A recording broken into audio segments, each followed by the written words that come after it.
Hi everyone again. Sorry, this month isn't going to be as funny as last month, but I'll at least try to make it interesting for everyone.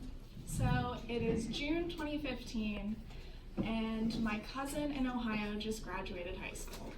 So I have family on my dad's side in Ohio and in New York, as well as, of course, my immediate family here in Pennsylvania. So he decided for his graduation we would meet at the meeting ground of Pennsylvania.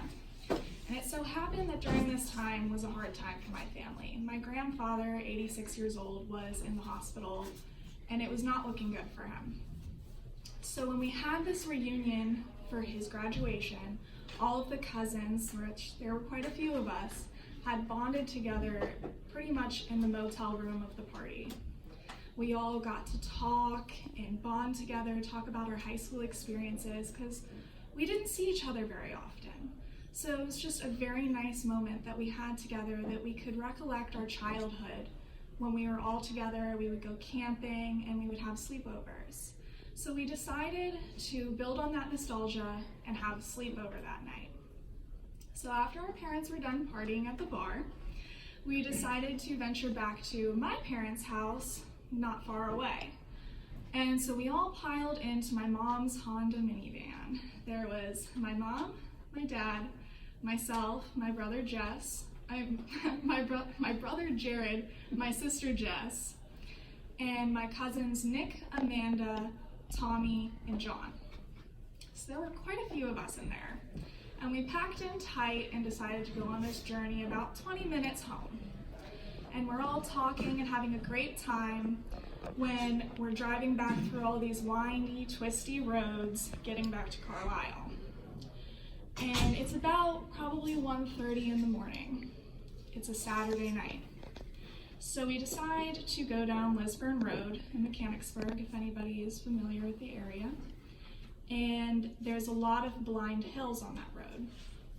So we mount one of the blind hills, and at the top there's a gleaming headlights coming towards us.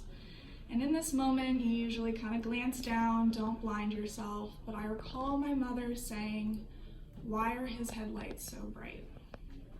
And when we crested the hill, right at the same time as our opponent, he was in our lane.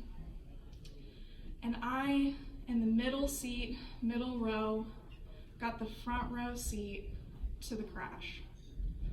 The car lit up like it was daylight, and I saw the airbags deploy. I felt my body escape the seat a few inches, and I heard screaming, although I still don't know if it came from my own mouth. It was horrific, and to see my parents in such distress was so painful, especially when we were already in a painful time with my grandfather. We all got out of the car on our own 2 feet, thank God. And we saw that our opponent driver was drinking and driving that night, and it had whipped his car up onto the other side of the road because he was the only person in the car. So what we learned that night was that our reunion was the reason we all got to walk out of that car. Because of our large number, we weighed down the car that it did not budge. Ooh.